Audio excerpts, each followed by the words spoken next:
So, good afternoon, everybody, and welcome to this panel discussion and book launch that we have on Islamic State Wilayat Khorasan, Phony Caliphate or Bona Fide Province. And I think we couldn't have organized it at a more opportune moment. We fixed it up with Trump, we fixed it up with Khalilzad, we fixed it up with Mullah Brother. We did everything possible to ensure that we have our friends here from Afghanistan Institute of Strategic Studies today to discuss this issue. I need hardly tell you why it is so topical at this stage. I think all of you are following the developments that have been taking place in the region quite closely. So I think what I will do is we will first have the book launch, and then I propose to ask Hussein to do his presentation to introduce it. And So I can't help you with that at the moment. I put it on flight mode. I put it on flight mode, so and then I will follow that up with Aryan, who will build upon the presentation. And thereafter, we will have comments from Ambassador Sinha, from Indrani, and from Kabir. And we'll throw it open. So first of all, let me have the pleasure of launching this publication.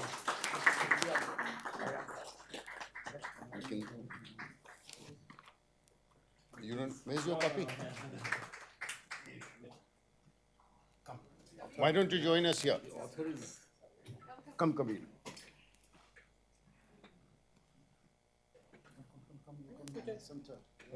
So, congratulations on this to both of you and to AISS. And thank you very much for coming here this afternoon for the book launch. Thank you. Come.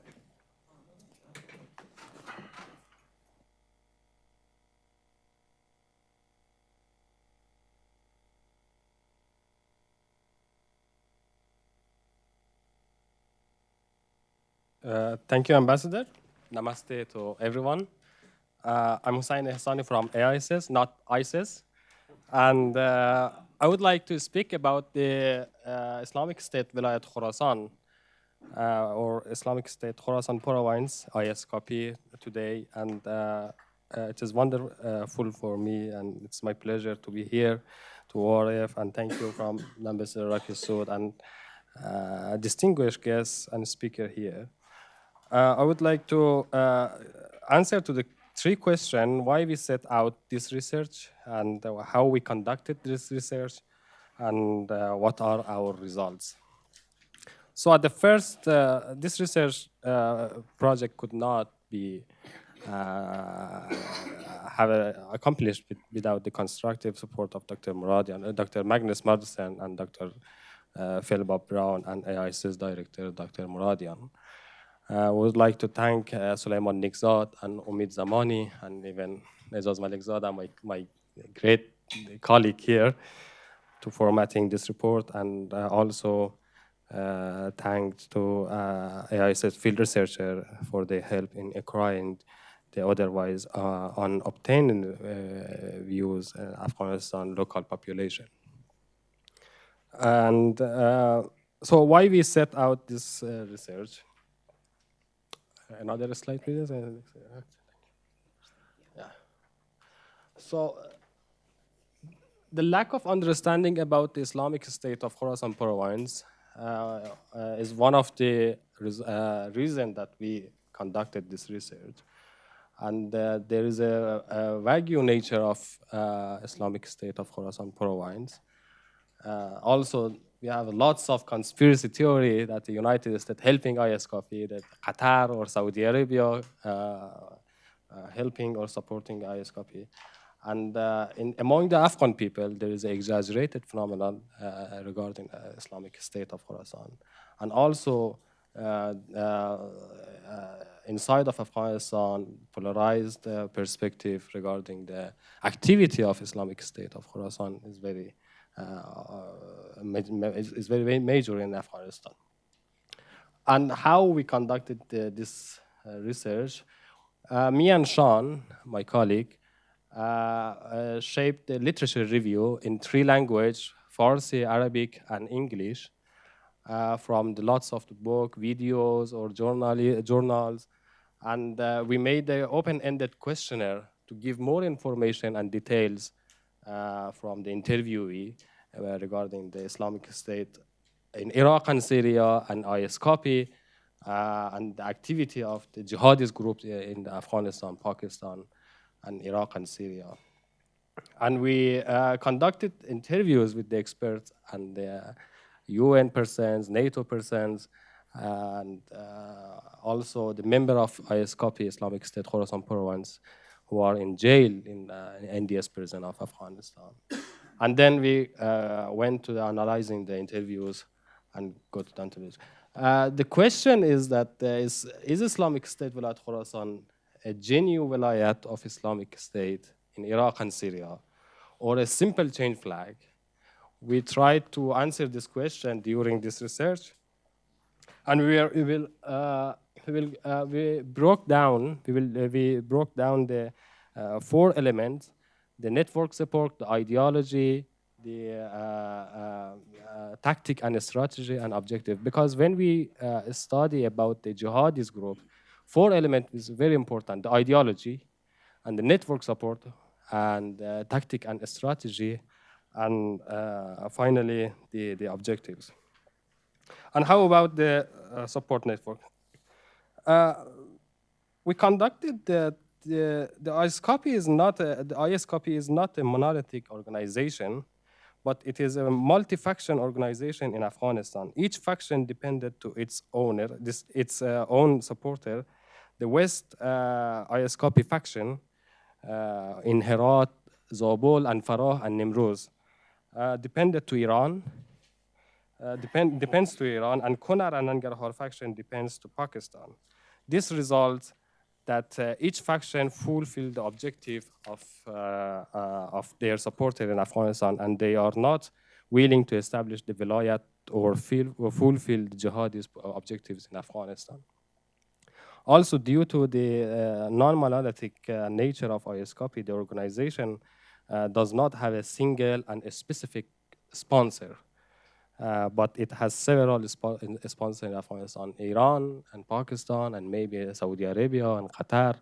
Maybe they are a sponsor of Islamic State in Khorasan Province.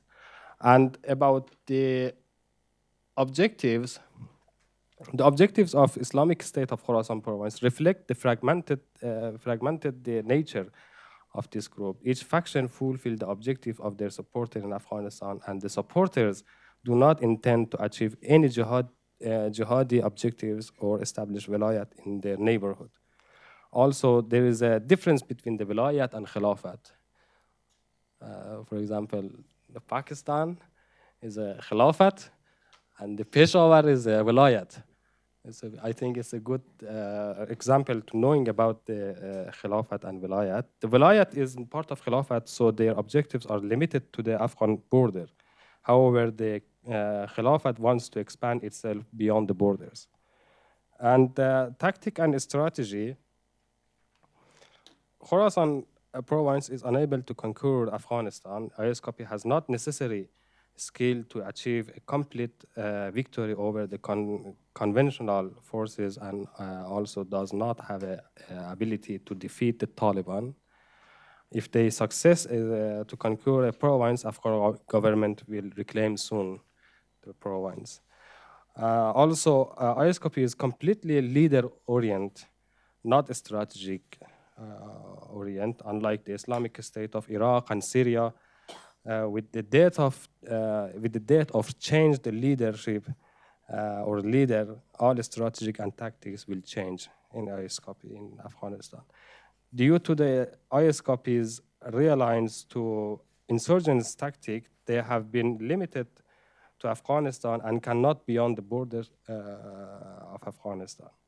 And about ideology, we found that the ideological subordination of the Khorasan province to the central Islamic State in Iraq and Syria is strong at the top level, but at the lower level, this subordination is reduced. Simple fighters in the Islamic State of Khorasan province does not have any subordination to the Islamic State of Iraq and Syria. This is likely to undermine the organizational cohesion and ability of the group to launch operation. The main consequences of the ideological contradiction is probably this group's inability to recruit the fighters for itself. The ideological motives of the Taliban are clear, but the Islamic State of Khorasan has ambiguous ideological motives. And we just go through the conclusion. The first is that the very important IS copy is not a genuine ISIS Wilayat or province.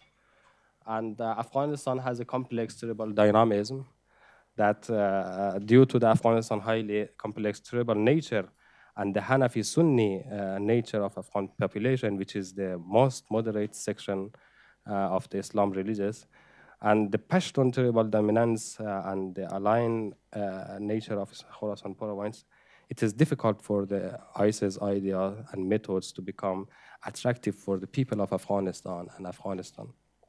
The group has also failed to full loyalty to the ideology of ISIS, and it has also failed to establish a global ISIS Khilafat. But ISIS, despite its global ambition, is a local organization proportionate to Syria and Iraq. But ISCOP is not an organization proportionate for the Afghanistan or Afghanistan people. Thank you for your attention. It was a great pleasure to me, and thank you, Ambassador. Thank you.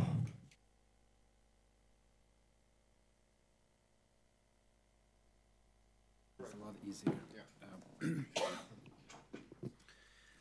Bismillah ar-Rahman ar-Rahim, and a very good afternoon to you all. Please allow me to take this opportunity to thank ORF and AISS for facilitating both the session today and also making this research, very valuable research, available. I would like to state that I cannot and will not take any credit for this wonderful research because I was not part of it. I was only one of the many interviewees for the report. So I'm not going to specifically talk about the report, but I am going to share some thoughts with you this afternoon that kind of builds upon what Hossein was talking about here. And my views are mostly of that of those of a practitioner of counterterrorism as opposed to more of a researcher. In my 4.5 years of service, the last stint of service I had in the Afghan government, I was basically in the business of a practical CT. As such, the remarks are not as comprehensive, they're more of a practical nature. The thesis of what I'm going to talk about, or if you forget everything, all the boring stuff that I'm going to share, and if you just remember one thing, I wanted to say that as an analyst of terrorism and counterterrorism, I really believe that ISK is going to be the next chapter of war in Afghanistan. Now, I completely agree with what Ehsan said about ISK not being able to take over the territory or turn Afghanistan or the region into the Khorasan province as they claim. But I do believe that there are firm reasons that the organization can at least continue the war for the foreseeable future, even if we reach to durable peace with the Taliban. And I have quite a lot of reasons for that. So that's basically the nuts and bolts of what I'm going to share with you today. To begin with, please allow me to put into context as to, and again, from an analyst perspective, among the various terrorist groups that operate in Afghanistan where ISK fits. And then I'll talk a little bit about the history and the evolution of ISK in Afghanistan, the composition, and then we'll get to the conclusion.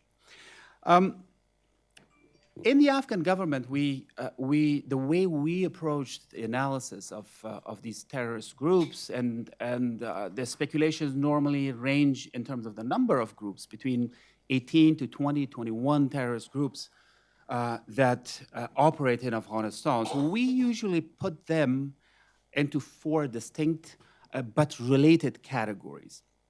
Now, we usually used to put them into concentric circles. At the heart of the circle, the first category, the majority is obviously the Afghan terrorist groups, and that is basically the Taliban. If you look at the Taliban, their composition really is at the center. You've got the Quetta Shura, then you've got three military commissions. You've got the Peshawar Military Commission, based in Peshawar. You have got the Miram Shah Military Commission, again in Pakistan.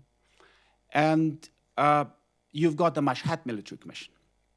There used to be a fourth one called Gird Jangal Military Commission. That military commission was again in Pakistan, in Quetta. That does not exist anymore. So the Quetta Shura and the three military commissions, that are basically the Afghan Taliban at the heart of these groups of terrorist networks that exist there. Then in the second category, we have the Pakistani terrorist groups, of which, unfortunately, there are numerous in Afghanistan. We've got everything from the TTP, or Tehrik-i-Taliban of Pakistan, to Lashkar-e-Taiba, to Lashkar-e-Jangavi, to Harakat al-Mujahideen, to Mujahideen al-Badr, Sepah-e-Sa'aba, you name it, there are a lot of them. At times, you could see, we could observe some of them inactive, but then at other times, you could see they're coming back. Sometimes 7, 8, other times up to 12 to 14, only specifically Pakistani terrorist groups that unfortunately operate in Afghanistan and supported by certain people across the border. Then you've got the third category of terrorist groups, and those we call the regional terrorist groups. The regional terrorist groups, mainly those that operate in Afghanistan, are four. You've got the ETIM, or the East Turkestan Islamist Movement. Those are the Uyghur Chinese. You have got the IMU, or the Islamic Movement of Uzbekistan. That's an Uzbekistani terrorist group. Then you've got two Tajikistani terrorist groups, Jamaat Ansarullah and Jundullah. So might be more, but four are really distinguished. These four groups, they don't have objectives in Afghanistan. They have objectives beyond the borders of Afghanistan, but they're using Afghan territory to stage, plan, and conduct attacks beyond our borders. And then finally, you've got the fourth category of terrorist groups, and those are what we call global terrorist groups, because their objectives are not only in Afghanistan, not only in the region, but also across the world. And of those, there are mainly two. You've got Al-Qaeda. Obviously, Al-Qaeda also has two branches that operate in Afghanistan. You've got Al-Qaeda Central, and then you've got Al-Qaeda in the Indian subcontinent, which is kind of a branch of Al-Qaeda. But anyway, if you put them both together, you've got Al-Qaeda, and then you've got ISK. Now, at least the stated objectives of ISK are global. They're not national, they're not regional, they are global because they claim to be linked, they claim to be one province of the larger ISK. I just wanted to give you this so you know where ISK exists in relation to other terrorist groups. Now, a few symbiotic relationships that you can actually observe between and among all these four categories of terrorist groups. Number one is a symbiotic relationship of every group helping another one. Now, the Taliban has been helping all of these groups, the four categories. ISK in certain parts of the country was an exception, i.e. in the east. In the north of Afghanistan, even the Taliban and ISK were cooperating with each other, fighting against us. In the east, you see in Kunar and Nangarhar provinces, there were and there are still clashes between the Taliban and ISK. My understanding is that those mostly have intertribal issues as opposed to ideological rifts. So in the north, it's a different thing, and I'll talk about that a little bit more. You can also see the symbiotic relationship between all these different terrorist groups and the transborder organized criminal networks. Everything from narcotics, which is the big thing there, and then the illegal extraction and export of mineral resources. You've got networks that engage in extortion and all kinds of illicit activities. And most of these terrorist groups, as much as they can, have their hands into those pots as a means to survive. And obviously, the third symbiotic relationship that is observed is the relationship between the existence and operations of these terrorists and illicit organized criminal groups and state sponsorship of terrorism. And I don't think I need to talk about that more. It's very obvious. Now, coming back to ISK specifically, a little bit about the history of its evolution. We saw ISK first prop up in late 2014 in southwestern part of Afghanistan, specifically in Farah and pockets of Helmand province. Then it really wasn't, it had nothing to do with IS in the Middle East. It was basically one major Taliban commander by the name of Mullah Abdul Rauf Khadim, who was disgruntled for whatever reason with the Taliban movement. He just switched sides and declared himself ISK in Afghanistan. But within the next few months, by early 2015, it was eliminated. The entire group was eliminated in Farah, mostly because we conducted a lot of operations. But also, certain Taliban commanders of the Mansour faction got certain funds and weapons from the Iranians, and then they basically killed them off. Rauf Khadim himself was killed by an American airstrike in March of 2015, and with his death, that basically went away. At around the same time, we started seeing ISK in East. In Nangarhar and Konar, specifically in Achin, Kot, and Nauzian districts, 3 districts. There, they popped up there.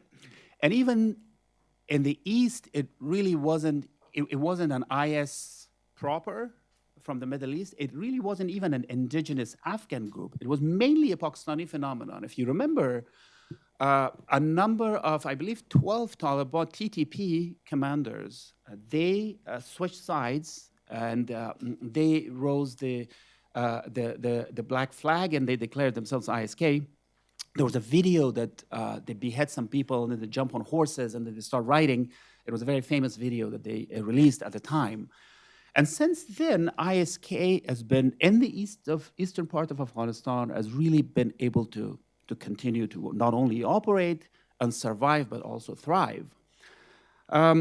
If you look at the composition of ISK in the East, it is mainly, at least 70% of them are Pakistani nationals, specifically coming from 2 tribes, Urukzai and Afridi tribes, at least 70% of them.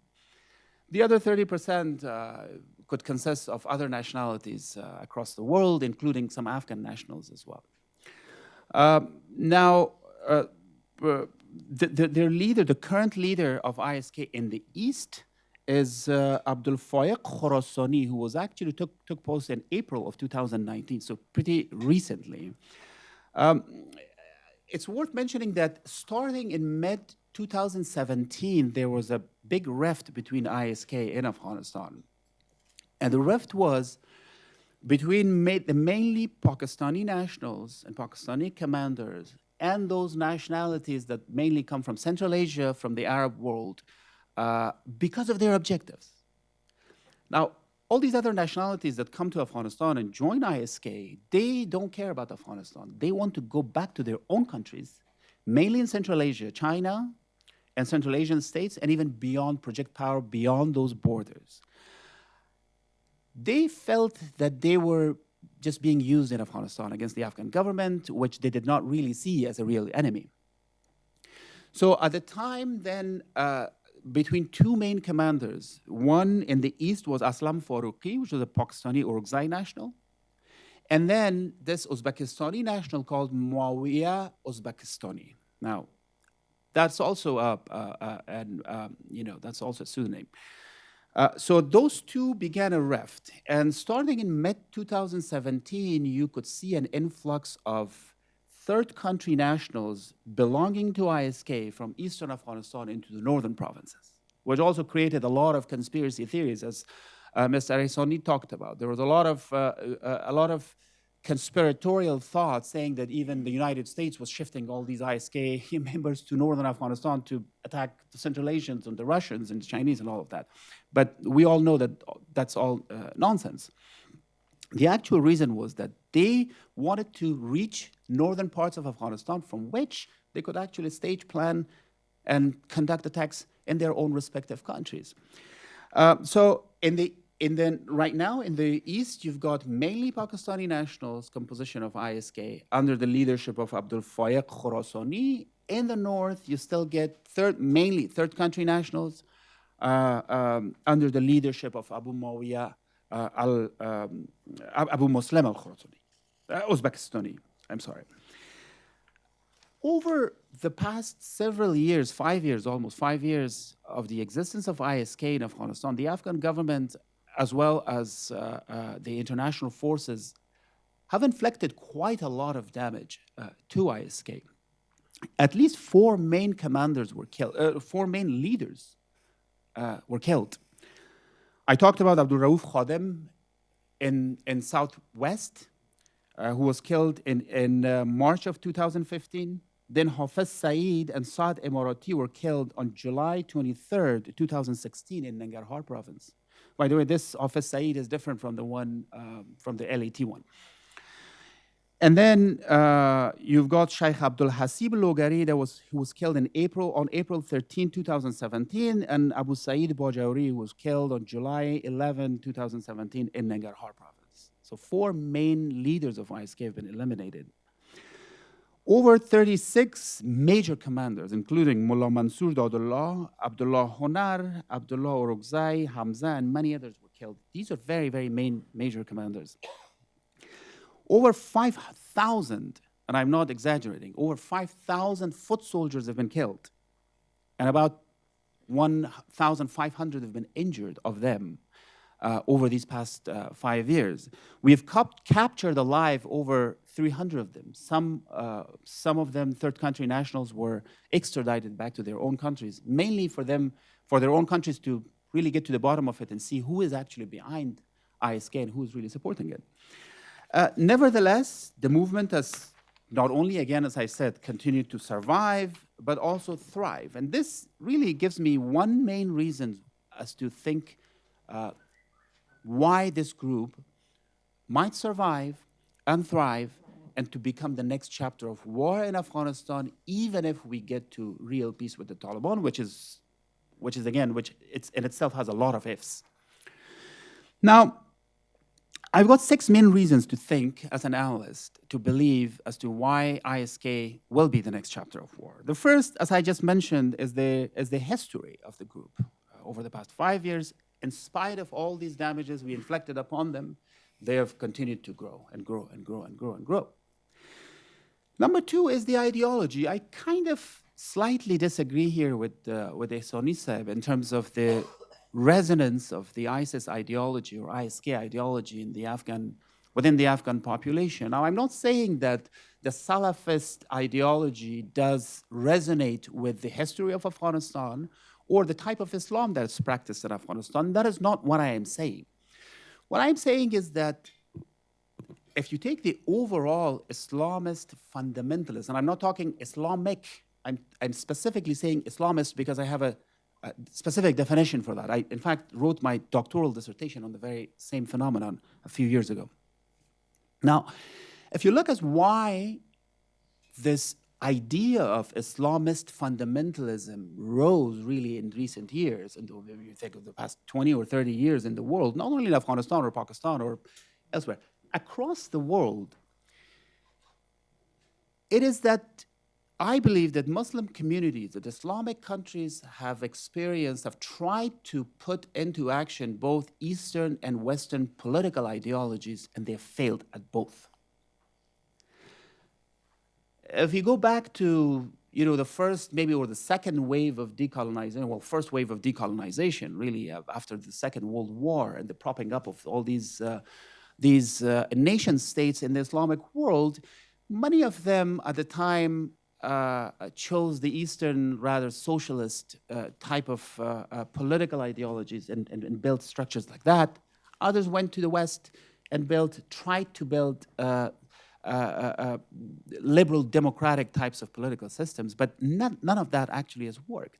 So the main reason why, if you really get to the bottom of it, those political ones that actually argue with you is that, okay, well, the East didn't work, the West didn't work, we need to go back to our own roots and build a political system based on our own values, based on our own Islamist values, and they have that specific, very fundamentalist definition for that. Now, ISK may be a Salafist movement, the Taliban may be a Hanafi movement, but a shift between those two can be done very, very easily. What I am saying is that reception for this political, Islamist, fundamentalist political idea does exist among certain segments of our population, unfortunately. And for as long as that exists, maybe one day it's Hizb Islami and Jamiat Islami or other parties that you name. The other day maybe the Taliban, and the next day maybe ISK. It's basically a change of flags and a change of hats. So that makes me believe that it can actually go on. The third reason is that many members of the Taliban, I'm not saying a majority of them, but quite a substantial member of the Taliban, one can speculate, if the peace deal really goes through, will actually switch sides for various reasons, ideological reasons, for ethnic and intertribal reasons, for economic reasons. A lot of people are just jobless, and we don't really have the market to absorb them all. So people need money and food, and a host of other reasons that exist. So I do believe that a substantive number of the Taliban, if the peace deal works, will go and join ISK. In fact, some of it is going on even now. Some of this has been going on for months in the south and in the east. Of all those other Pakistani and regional and global groups that I just mentioned, where are they going to go? Now, the Taliban have been supporting all of them, or at least most of them. If the Taliban are going to quit fighting and come and join peace, all those 18 or 19 or 20 other groups, they're not going to quit and say, okay, well, thank you very much, we're going to go. They, in fact, don't have a place to go. They have to find ways to use that territory. And ISK really does provide that link. I believe it can provide that mechanism for them to bring most of them together and continue to fight. Number 5, I really still believe that ISK from the beginning to now is still a Pakistani phenomenon. I think they were just using it. I don't even think, in fact, I have reasons to believe that it was a Pakistani phenomenon, it is a Pakistani phenomenon, and it will be. Now, the strategic environment, at least the perceived strategic environment for Pakistan, has not changed in the region or in our country. They still have reasons. Certain people in Pakistan do believe that they still need to have a proxy force in Afghanistan. If the Taliban are going to come and join peace, they need another outlet. Hence, I believe that they started ISK back in the day. It will continue. A host of other reasons. I'm going to stop here. I apologize for talking too much. I hope that some of the stuff that I just mentioned kind of builds upon what Hossein said in the research. And if you have any questions, I'd be happy to talk a little bit even more. Thank you. Thank you. Let me first congratulate Warif. The first time, I think, where rather than Indians writing and talking about Afghanistan, we have 2 actual experts from Afghanistan who are coming and speaking about things that really matter to them the most. While we believe that it's all bigger threat to India, but of course, it's a bigger existential threat to Afghanistan. I must commend AISS for 2 things. Not only this report, because this really started when I was in Kabul, and it's the first time they have put together a lot of things that one knew, which was part of the folklore or we could call conspiracy theories, but they are trying to give it a theoretical structure. And the report, I don't know, I must apologize that I did not have time to go over. This report needs at least 2 or 3 readings. I got one night to go through 147 pages. But the structure, I think, is very well thought of. They have looked at the ideologies of ISK. They have looked at the objectives, tactics and strategy, and its support system. And they have given reasons in all these based on empirical evidence that they have collected. I would only add that do add another segment on the leadership, because that also will reveal a lot about the evolving nature of this threat and where exactly it has come from. One of the key observations they have made is perhaps one of the objectives of ISK in Afghanistan is to create a corridor between Pakistan and Central Asia, which, if you look at the geographical spread and the area that they are focusing, right from Kunar up to Kunduz to Tajik border, seems perhaps the most plausible. All the reasons that, of course, Mr. Sharifi has brought in a tremendous amount of knowledge and scholarship on this issue, I agree with him. But we also have to see the context in which ISK started. We all know that it happened in 10th of January 2015. Now you have to see, 2014 was a turning point in the history of terrorism, so to say. The Islamic State had been announced. Baghdadi had famously announced in June 2014, creating its own wilayat. So obviously that was the biggest terrorism brand, so to say, in the world. It had a huge draw. That happened. It coincided with the Zarbe-Az operation in Pakistan, which had a huge displacement effect of moving out all these ATIM and IMU and all the TTPs pushed into Afghanistan. 2014 was also when 2013 was really the opening of the Doha office, but the indications that now Taliban would be brought into some sort of a peace talks had started. So there was a fear in the Pakistani strategists, and this is my personal view, that they will need an alternate force because they would be under increasing pressure from the US and they would have to cooperate, which they did, both in the Quad format initially and then the Doha round of talks that you saw 2017, that they would be losing control or they will have to share that control or influence over Taliban with other partners, and including somebody as mighty as Americans, so they may lose control, and which I think was a fear.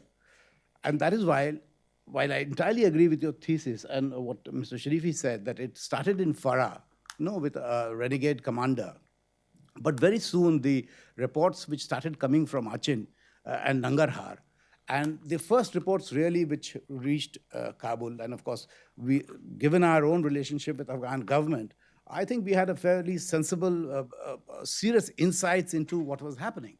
And your agencies, and 3 of them, you have also, of course, disagreed with your next Vice President, Amrullah Saleh, who is an authority. I don't know whether the position will change, but not only him, Mr. Atmar himself, 2014, 2015, he was the NSA.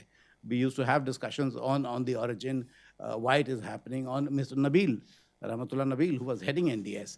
So who had both intercepts, both in Afghanistan, intelligence from Pakistan. So there were fair reason. And of course, President Karzai, who all the tribal leaders from that region would come and tell him and give him, of course, anecdotal evidence that why they feel that these Orakzai guys are not only tribal leaders, but actually Pakistani regulars. And one of them, which I don't think I'm revealing any secret, was that when they used to kill these guys and go to bury them, they realized that their end of the pajamas were very thick. So after a few, they started sort of getting curious and they opened up. They were actually had stitched in their command numbers. So they were regularly Pakistani military guys. So what I thought was happening then, since ISIS was a great flag of convenience, a great brand which could get not only once you formed a core or an embryo, which really started in Achin, it became a magnet for these freeloaders or really ideologically motivated youngsters to come in. That point of time, the information we had that they were, today, of course, your report says that they get only $130 a month. Maybe they have reached the lowest common denominator, but at that point, They were being paid in gold and $700 a month, which was 4 times or 3 times more than what even the Afghan security forces were getting per month. So it suddenly started drawing a lot of these disgruntled elements, even Taliban, unemployed youth.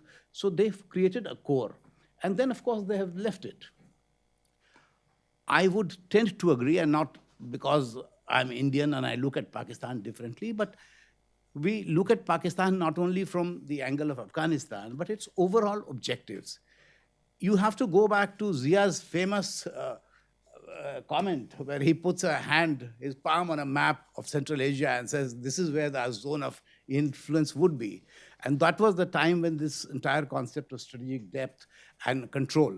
You have to remember that Pakistan military, and it is their stated line, that there's also the defender of the faith, not only of the nation. So for them to believe that they can control terror groups or fighters, I think comes very naturally. I don't think it's their stated policy, but what you have done, I think, is a great initiative. All such research, whether you look at, say, the detailed research that Christian Fair has done, it has taken her 8-10 years of going through the evidence. So obviously, a lot of researchers here, a lot of youngsters will have to look at it. You know, till now, diplomats and analysts were trying to define an elephant in the room. Each one had a different story. You have put all these stories together, given it a great structure, and I think this is a great start. We will have to really seriously continue this focus on this phenomena, which you see, and from Pakistani military, tactically it's very, very important. When the Taliban reintegrates, ISIS, when it is part of a much larger global brand, becomes a very easy way of denying responsibility of doing anything. From our perspective, the fact is whether it's controlled by Pakistan or not. If they controlled ungoverned spaces, as you say, Kunar today is inaccessible because it is under ISIS control. Kunar, even in the past, has been training ground for anti-India militants. So India's concerns would remain. But while I would not downplay the threat, we will have to keep this under watch. It is, to my mind, it is the next chapter. If you just go back in Afghan history, you will see that this is exactly how Pakistan played the Mujahideens, the 7 groups, or how Taliban came about. They played one leader against the other. They always had somebody in reserve. While Rabbani government was coming in Kabul, they held back Hikmatyar. When Hikmatyar wouldn't listen, then they had to create Taliban. So that is part of a game which has been very well established, documented. There's a lot of evidence. So I guess we should not foreclose that option. Iranian support is very tactical. I think as long as the Americans are there, they would support anybody, I guess, including Taliban, which is a Sunni force, including ISIS, which is determined to kill the Shias. But that may change if the reduction takes place. So I will not eat into Indrani's time, but one thing I find very interesting, and this I want to link to the 2 agreements, or 1 agreement and 1 declaration, which was issued on 29th of October. There's a great discrepancy in what American agreement with Taliban is. There is absolutely no mention of ISIS-K, only Al-Qaeda, if you see, consistently. While in the declaration with Afghan government, repeatedly with Al-Qaeda, ISIS-K figures. So what is it? Is it that America doesn't see it as a global threat, or Taliban, or they see it as part of Taliban, or they don't see it as a concern? It's within the other groups the Taliban will help them handle. And why is it that it has been mentioned? And this is something that I'd like to understand from you, because I have not been able to figure out this distinction, because otherwise those 2 documents are more or less, they mirror each other, except in terms of the priorities, etc. But some thought on that would be useful for, I think, the audience here. Thank you very much.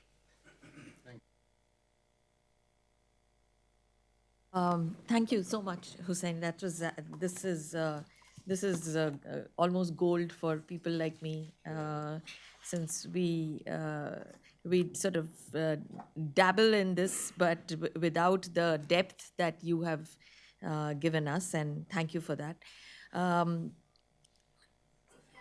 over the years, when we report on both terror emanating from Pakistan or terror that we see in Afghanistan, and maybe the spillover in other parts of South Asia, we have heard, and it's interesting that you you make this point of it being the concept of either is it a phony caliphate or is it a bona fide province. And we have been confused in many ways when you speak to both Afghan leaders, and I'd say even going back to General Nicholson, who in his briefings to some of us was clear that the ISK was merely a TTP outpost and or sort of disaffected TTP outpost, not of such great concern. Taliban was still of much greater concern, and that thought has been repeated. I mean, we have spoken to Hanif Atmar. Just the other day, Umar Daudzai was here, and he said more or less the same thing, that in fact, he does. There's a part here that is common, that the ISK works together with, it's sort of operational collaboration in areas in the northern Afghanistan, and where they even collaborate with ETIM and AUM and IMU, but. So that has always been something that we have held on to, because that's the voice, that's the assessment that we have heard. So it is even more interesting to hear Mr. Sharifi saying that this is the next chapter of the war, and that is something that we hear from the others. That is, we hear this from the Russians. The Russians are very clear that this is indeed the next chapter of the war, and they have, a part of the clash between the Russian assessment and the American assessment has been just this, that the Russians used to say that this is part of that this is the next war, that this is the war that should be fought, and even if we have to fight it with the Taliban, so be it. The Americans have taken a very different view, that this is the main war remains with the Taliban and not with the IS. From our perspective, and when we report, and from our perspective, we look at when you talk about it being a Pakistani phenomenon, we would tend to agree, because we do see Pakistan as the epicenter of a lot of terror that is in South Asia, certainly in India. I would say the Indian attention to IS or IS inspired, and in fact in India we look at it much more as IS inspired groups. We've seen some of that certainly in Bangladesh during the attack in 2016. And we see them, IS ideology, IS tactics, IS objectives. Maybe, well, I would say not so much the objectives, but I would say the IS tactics and the IS ideology blending with local objectives, coming together in places that we have seen in Bangladesh, certainly in some parts of South India, and in Kashmir. I think I would say that in the past year, at least Indian officials say that they look much more closely at the more pan-Islamic groups, that like the Ansar Ghazwatul Hind, which is again inspired by IS. So maybe in your next edition, if you would like to broaden your geographical imprint, that's something that would be of great interest to us, because I think where India looks at IS or IS inspired is, I don't think the Indian system is yet looking at IS as a Pakistani phenomenon that may be the next chapter in India. Because if you look at Pakistan today, and if you look at the fact that Pakistan is under pressure from global bodies like the FATF and maybe the US, and So if Lashkar, if LET or JEM has to be put out of business, they have to be put back into business under another flag or under another badge. And could this be the next badge? It's something that I think we do certainly think about, and I think maybe that might be something that you might want to look at in your next. But I would certainly commend you for this, and if you permit, I'll use this in my next piece, and I'll thank you so much.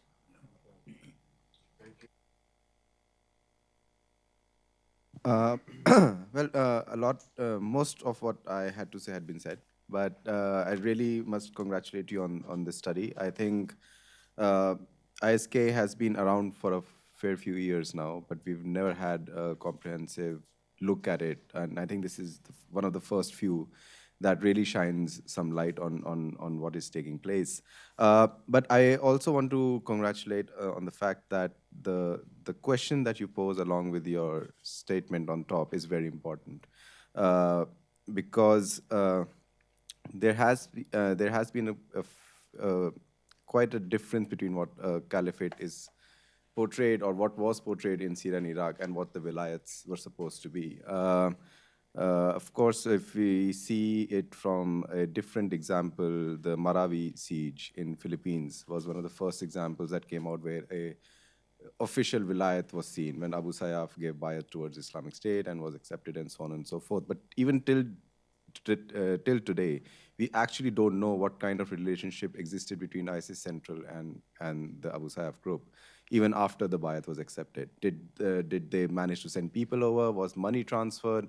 We have absolutely no clue. Or was it literally, as a lot of the times it is, that the Islamic State brand had become so popular that if there is a conglomeration of various jihadist groups, as Aryan mentioned in Afghanistan, for example, and you just manage to wear that flag, you automatically get elevated to a global audience.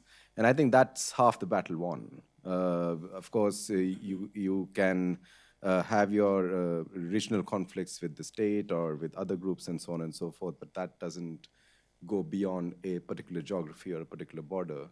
But if you enlist yourself as a wilayat of Islamic State, you suddenly have the world glaring down on you. And that's both a good thing and a bad thing at the same time. So it's a very important question to see, because we have to understand that also Islamic State as a caliphate only came in 2014, but the group ISIS has existed before that. It's just that the Nuri Mosque speech happened in 2014, and it was officially declared as the Islamic State, or the so-called Islamic State. But the group, if you see some of the propaganda that was filtered around before 2014, in a lot of cases, it very clearly mentioned one thing, that territory is very important to them, which is, which is very important to market the brand of Islamic State. Because even when the caliphate existed in Syria and Iraq, the territory was the draw.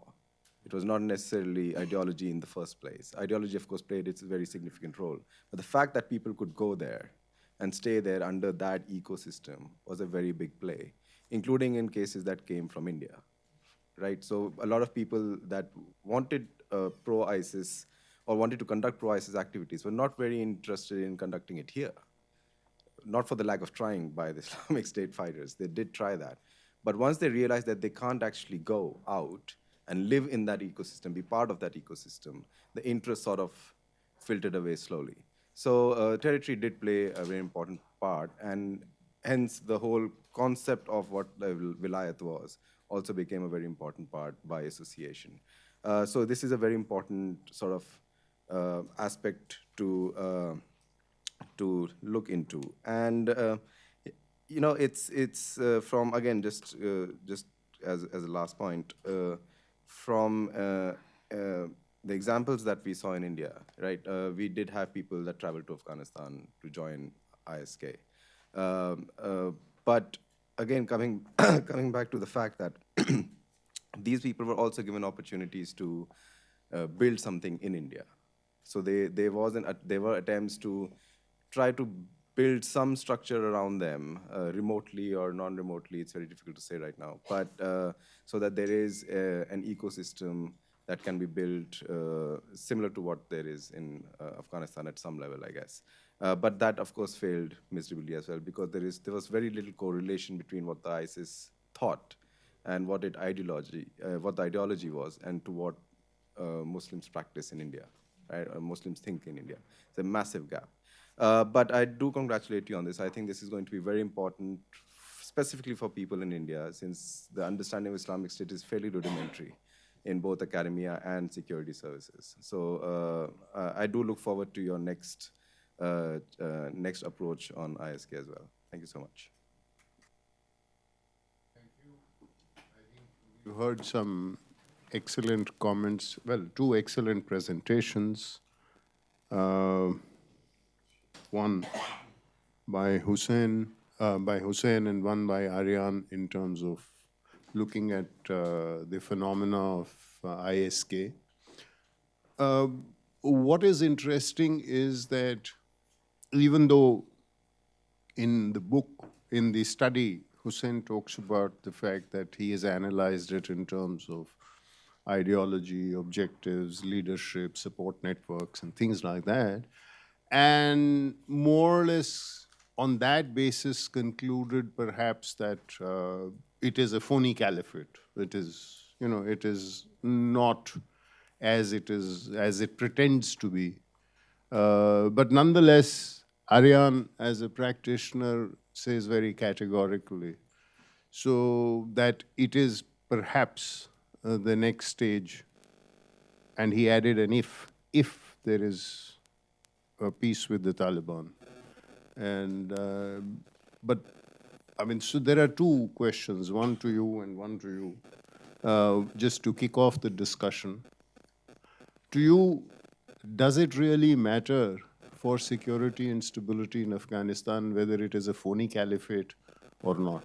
I mean, it is a terrorist outfit.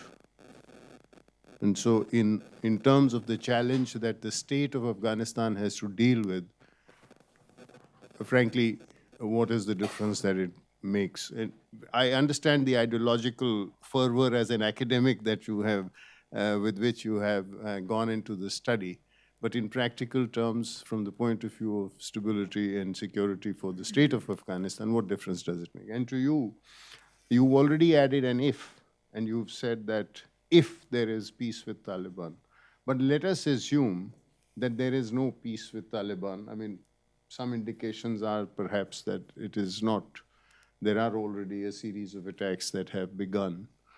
And you also mentioned that in the East, whether on account of tribal rivalries or disputes over resources and things like that, the Taliban and the ISK did fight with each other till some of the non-Pashtun elements moved to the north because it was a more convenient location for them. So assuming that there is no peace, then what? I mean, then how do you see? Will they develop a modus vivendi as you see it, or will they still remain at loggerheads with each other? So maybe you can take your question, and then after that I'll just open the floor for questions, and we'll carry on from there. Thank you, Ambassador. So actually, this question is belong to Dr. Sharifi about security things. But due to that, the ISKP following the classic strategy and tactic, the same tactic that the Taliban they are following, I do not think that the ISKP would be a future concern, a security concern of Afghanistan. It would not be. Yes. Because It would not be a future no, security. no, because they are following the classic tactic, and they do not want to what they want. The objective is not specific for them, and the ideology they are just copy pasting the ideology of IS in Iraq and Syria, and so the experience of Kunar and Nangarhar determined that IS copy in Afghanistan would, I'm sorry, Dr. Sharifi, but IS copy in Afghanistan would not the next chapter of concern or fight or battlefield in Afghanistan.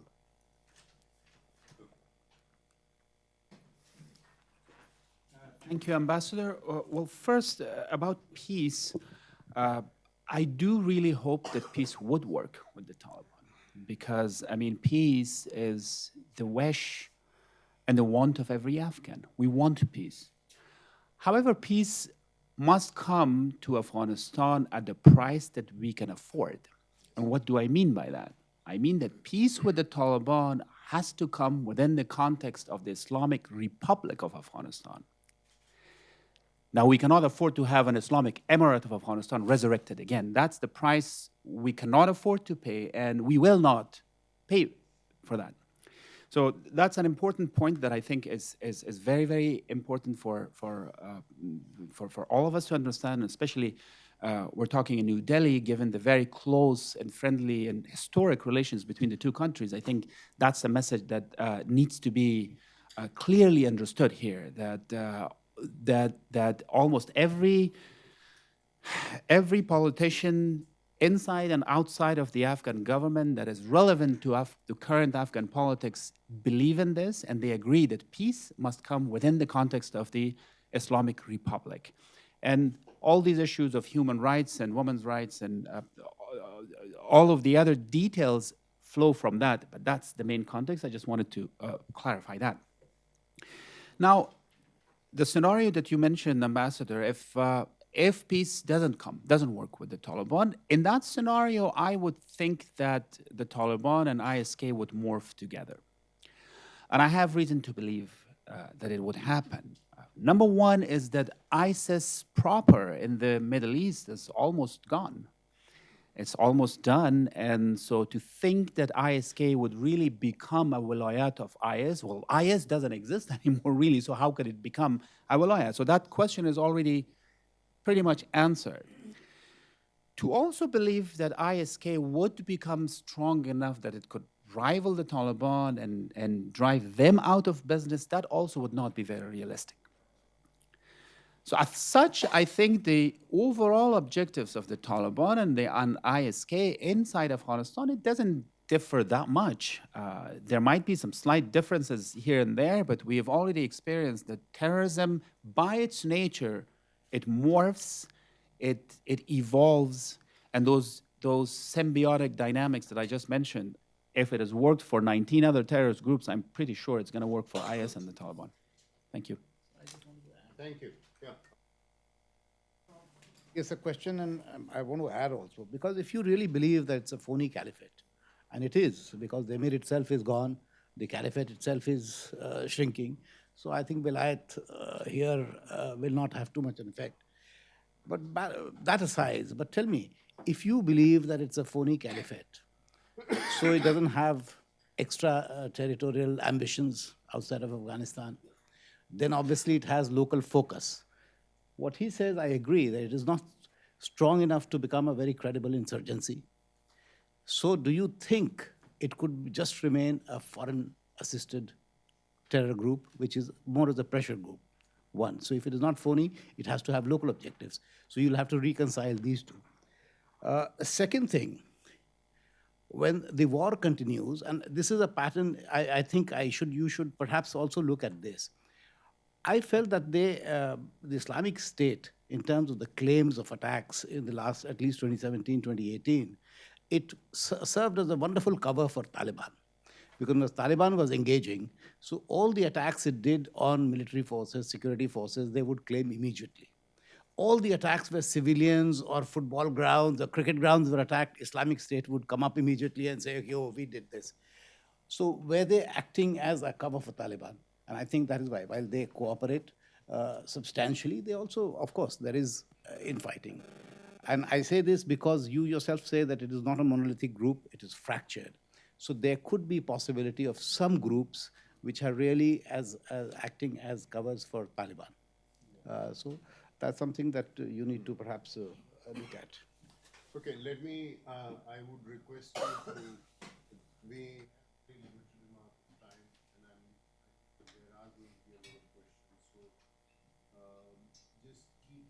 short and make it something that ends with a question mark. Comments we can have over tea once we close the session. So, and just introduce yourself when you ask the question. Yes. I'm Mohammad Nataq Malikzada, master student in Jamia Millia Islami. My question is from Mr. Hussaini. Mr. Hussaini on its conclusion said that the ISIS Afghanistan cannot be a genuine target for ISIS as there are majority of people are Hanafi or another reason I just forgot it, sorry. But just in the last Ramadan last year, the national security of Afghanistan arrested 4 most important and famous scholars of scholars from Kabul University, and because they were linked with the ISIS in Afghanistan. And also there is another, and also I don't forget that after the arrest, when the national security arrested those 4 scholars, dozens of students came to streets and protest against their arrestments.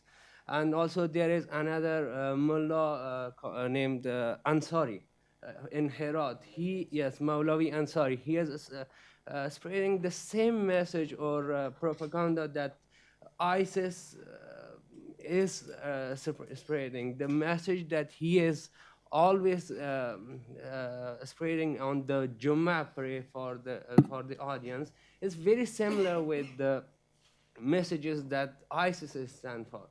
So my question is, don't you think this Islamic State in Afghanistan soon replaced with the Islamic Wilayat soon replaced with Islamic State? Thank you, sir.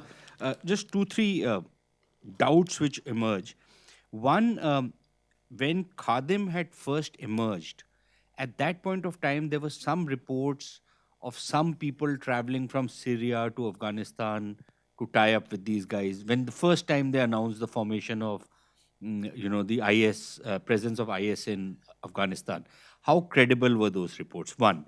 Secondly, the emergence of the IS in Afghanistan really starts around the time when the peace process or the so-called peace process or whatever it's worth starts picking up speed. And I don't have any evidence for it, but I suspect that, the ISIS served as a very good platform to actually sell the Taliban to the rest of the world. Suddenly the Taliban don't seem to be so bad. They seem like moderates compared to the IS. So although, and I keep saying that what's the difference between the two in terms of savagery and brutality, and there's nothing. But yet, it helped to sell the Taliban much better. Number 3, what Aryan said, this is also a balancing game that the Pakistanis have perfected. Whenever a group becomes too strong, they always raise a counter group to have some kind of leverage. And the fact that most of the guys who form the ISK, at least in the east and the north, are basically breakaway TTP factions. These were not somebody who'd come out from nowhere. These are breakaway TTP factions, and there is some reason to believe that at the time that the Pakistanis started the operations in 2014, 2015, they were trying to divide the TTP in a way that they could be made use of. So they split the Punjabi Taliban on one side, and some of the Pashtun Taliban, they probably send your way, the Punjabi Taliban are coming our way. So I think that is a game that they have played. And finally, we've heard a lot about the growing presence of the IS, especially in the north. Where are these guys coming from? What is the route from where? And these are not Pakistani Pashtuns or somebody. These are the Tajiks, these are the Uzbeks, and these are people who are supposed to have come from Iraq and Syria. They've fought out there and they've come from there. Some of these groups. I don't know how credible those reports are, but if you can shed that light, and what is the route by which they're traveling out there?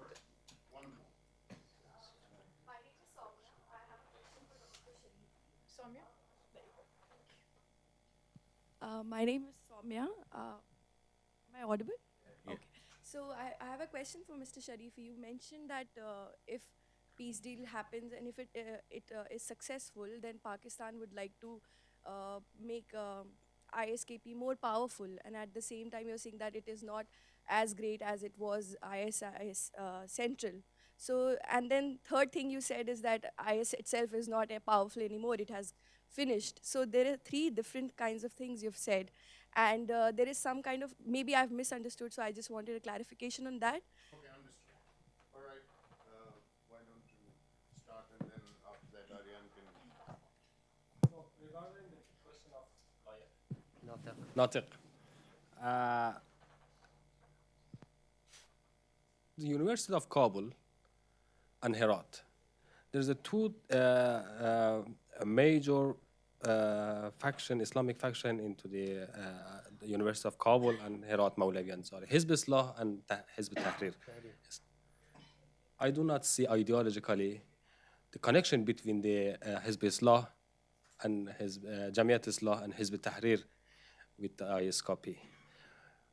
When you ask from the Hizb Tahrir that what is the alignment or bay'at, how you can bay'at with the other groups, they are calling three ways. But Abu Bakr al-Baghdadi based a new shape of bay'at for the Islamic groups, jihadist group, which is savagery.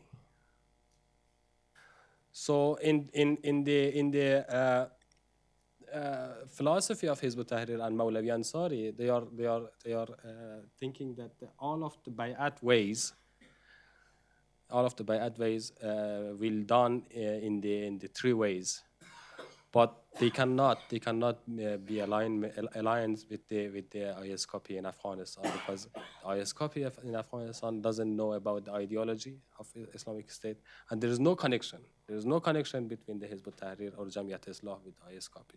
It is my thought. Thank you. I believe there were three questions for me. Question number one was whether there were foreign fighters linked to IS proper at the time that Mullah Khadim was propping up in southern Afghanistan. To my knowledge, there was nothing at the time. And in fact, to be honest, in my entire career over the past 4.5 years, I saw very little link between ISKP and IS proper. There was some, but very, very little, as is also the case in this research. So, but in the beginning, to my knowledge, it did not exist. As to the routes where the foreign fighters or FDFs are coming into Afghanistan, multiple routes. Many of them come through Pakistan with Pakistani passport. There have been many that have come through Iran. There have been some that have flown into Kabul airport. In fact, I'm sure you remember there were some even Indian nationals. When I was in the government, I was working with your government with those regarding those people. So multiple routes. It's not just one route. As to how the bulk of these foreign fighters shifted from eastern Afghanistan to the north, I mean, it's a terrain where terrorists can very, very easily move from one place to another one. Underground, under governed territories are one of the main things. And Operation Zarbaz was obviously, a main contributor to that. In terms of clarification for Soumya's question, I apologize if I was not clear enough in my remarks, but I believe from the outset I stated my thesis, and the thesis was that I do believe that ISK is going to be the next chapter of terrorism in Afghanistan, and everything else that I said was basically to support that. I don't believe I said that ISK is finished. I never said that. I did say IS, of course. IS, but ISK is different. It's a complete different phenomenon. I talked about how many of the leadership have been eliminated, how many of the main commanders, foot soldiers. Nevertheless, the group ISK has not only survived, but also thrived. So is that clear enough? Thank you. Yes. No, this is working. If you recall, like you said, 2017, almost till the end of 2017, the number of terrorist leaders from ISK who were killed mostly by drone strikes, by the US drone strikes, was phenomenal. I have never seen anything like it. I mean, you see strikes elsewhere, you analyze them. This kind of just picking off people, I have never seen that. How do you account for that? That's one. And linked to that is that often terrorist groups change their character when one set of leaders and commanders go off, another set comes in. Do you see any difference between that ISK? Now, we're not talking of the East, we're just talking of the larger ISK phenomenon. That ISK, the one which is there now in the areas barring the East. Has the change of leadership brought about any change in characteristics? Yes. I am Atul. I am from healthcare. I am not a scholar related to this field. But I am seeing a corollary between the... Yeah, I'll come to question, but I'm giving a background so my question is relevant. I see terror as a disease. Now, we're talking about one disease here, Islamic State Wilayat Khorasan. So my question I have two questions, one to Hassan, one to Sharif. My question to Hussain is that as a scholar, you've done a wonderful job. But then perhaps I am looking at your recommendations, how to take care of this disease, this particular disease, this virus. And the question to Sharif is that while talking about, you name a number of terror groups, a number of pathogens. And you spoke about the word Islamic and Islamist. So I would like to know that fine line, thin line between the two and Islamist, because this is becoming an international problem. It's spreading like coronavirus, more than that. Thank you. My name is Narayan and I work for German television. Could you please use the mic? Thank you. Can you hear me? I work for German TV and I was in Kabul last week during the peace process. Just one question to Aryan. The whole discussion was a week before signing the peace deal, there was substantial reduction in violence across Afghanistan. And this showed that Taliban is very powerful. They have a clear structured hierarchy and power structure. And now you are saying that the ISK is also getting very powerful. And now my question is that who is really powerful? And do you think that Taliban has really this kind of power to control the whole of Afghanistan? They claim that 70% of the country is under their control. Yes, in the back. In the back. Yeah. So my question, I'm a student of international relations. My question is to Mr. Aryan. So generally, in the case when we see like multiple factions or outfits, terrorist outfits within a state, we see a significant amount of infighting and rivalry among these outfits, as in the case of Libya and Syria. Sorry. But you mentioned something about symbiotic dynamism in Afghanistan. So what do you think is perpetuating this symbiotic dynamism in Afghanistan, despite a number of tribal entities and outfits? Like you mentioned, 20 outfits. All right. Yeah. Go ahead. About your question, they have 599 days. They have 5 recommendations regarding their recommendation. You can read that. One at a time is left. Okay. Great. Thank you. There are quite a number of questions, so I'm trying to be very, very brief. Number one, on how to account for the multiple leaders of ISK killed, I don't believe that there was a surge or there is a doubt. I accounted for Mullah Khadim was killed in 2015. 2 others were killed in 16. The next 2 were killed in 2017, and it kind of keeps going and going on and on and on. I don't see sort of like a graph. And if it was, maybe it's just coincidence. I don't really know why there was a hype, if there was a hype. In terms of the change of tactic with different leaders, until the time I was in the Afghan government and I was monitoring ISK, I did not really see any change of tactics, really. Mainly because my belief, again, is, as an analyst, is that because of what I call institutionalization, a leader's, and I'm talking about specific insurgent group and terrorist group leadership, is because of institutionalization, a leader's personal characteristics kind of gets into the system, gets into the organization. So the leader itself may not matter that much.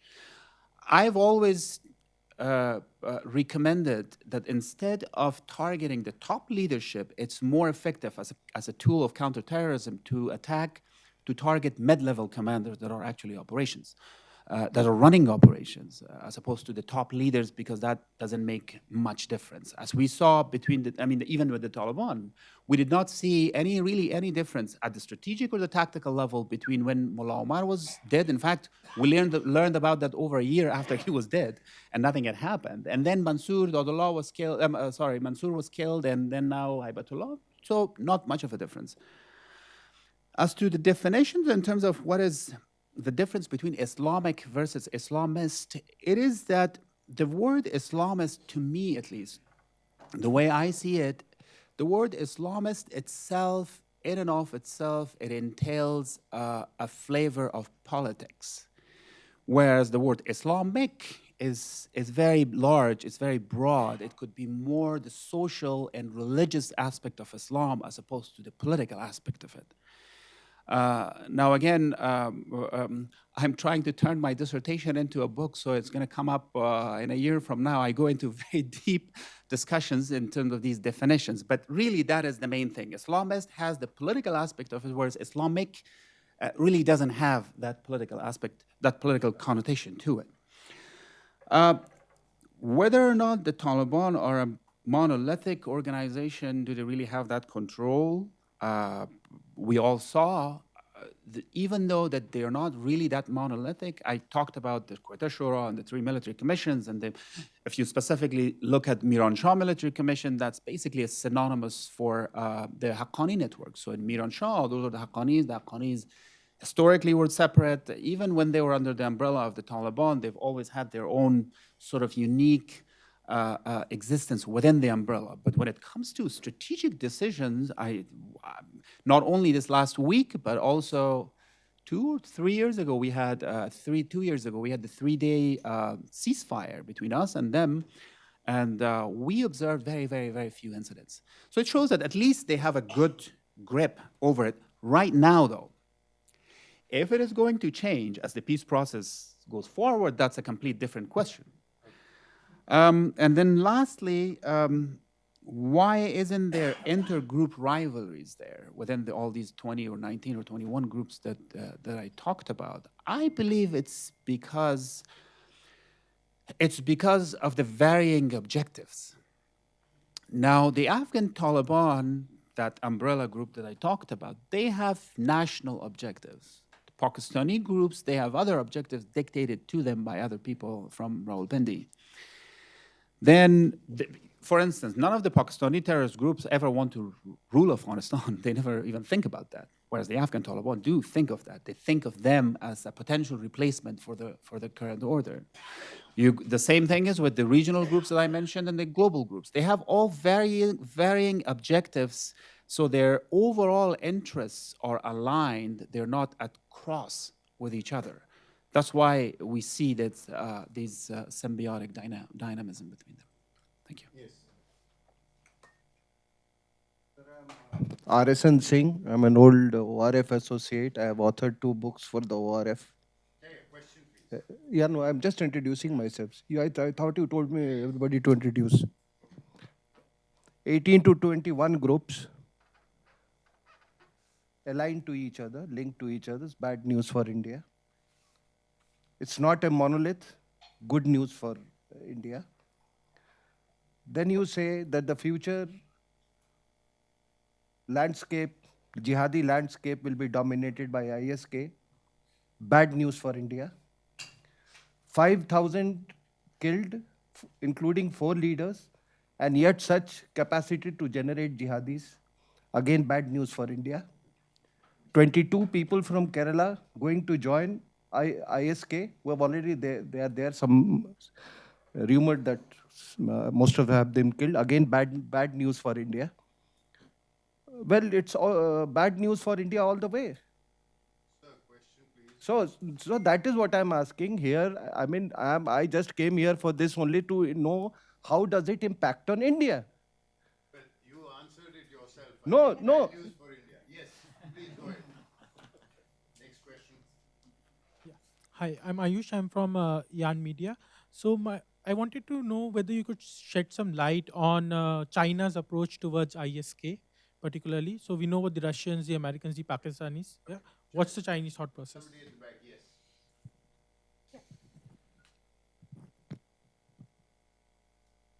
Myself, Muhammad Alham. I'm a research scholar at public administration. Since we are experiencing a clash of civilization, I would like to have a brief definition of Khorasan. Khorasan was used to known about their great scholars such as Ibn Sina, Rumi, and which they have done very good contributions at the last Khorasan. And since the creation of Afghanistan as a buffer state during a Great Game and the collapse of Soviet Unions, there are some foreign troops left in Afghanistan. And they've created Al-Qaeda, and it's also well known. And just a few days ago, there's a research which has been done by one of the journalists from one television.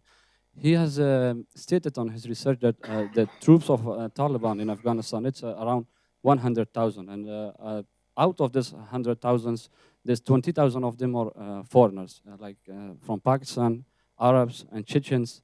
And they are the most fanatic and extremist soldiers in the Taliban. Well, I just want to come to the question. Based on these realities, based on these things which we have in the ground, don't you think there's some proxy wars going on in the ground? Don't you think there's some superpowers? Okay. Because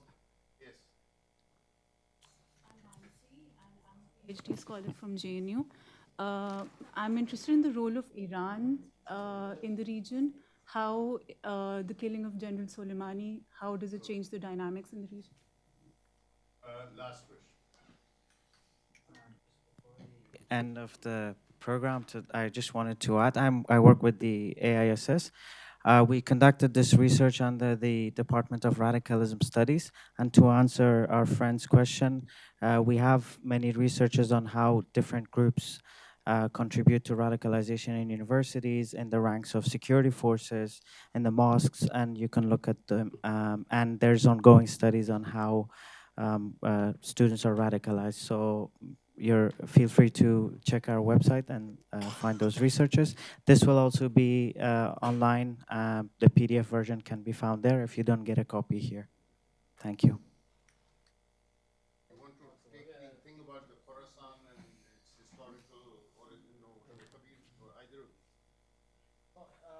Your question. Your question was about the proxy war, yes? Of course, it's a proxy war of some countries in Afghanistan and helping the jihadi people and sponsoring them, the jihadi groups in Afghanistan to following their objective in Afghanistan. And Kabir doesn't have any idea about the proxy war. No.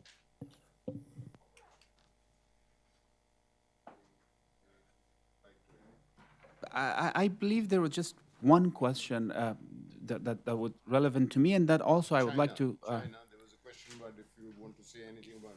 Well, China, it's obvious. I mean, for China, first of all, we have ETIM. That is the main concern for the Chinese government. And we've been trying to work with the Chinese government to try to eliminate that threat as much as possible. But there's also some morphing between ETIM and ISK as well, especially in Badakhshan province of Afghanistan. That's where the Chinese are more concerned because that's the only province that borders China from our perspective, from our region.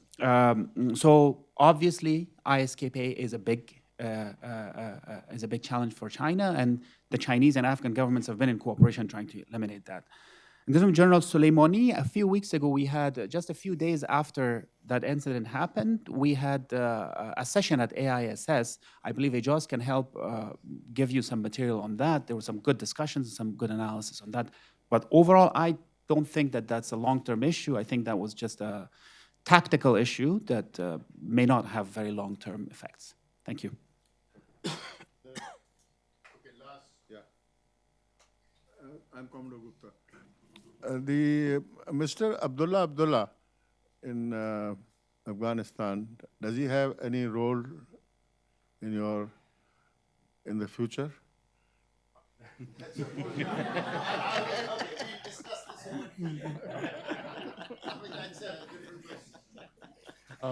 Thank you, Mike.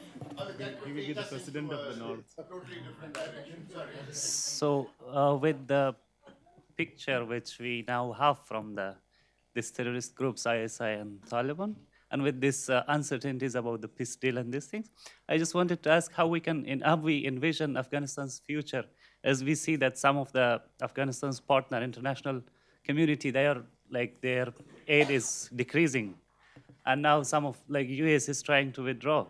How we envision Afghanistan's future within this? One word, uncertain, but anyway.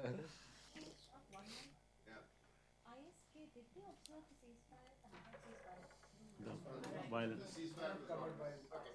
Any last comments that you would like to have? Anything that you would like to add? One sentence. Just to, in fact, I want to thank AISS for another thing, not only this report, but many for Afghan students. Mr. Tilak Devesh's book, quoting The Abyss on Pakistan, has been translated by AISS in Farsi, in Dari, and it will be released next month. Hopefully, we are looking at it in Kabul, but thank you very much for that also.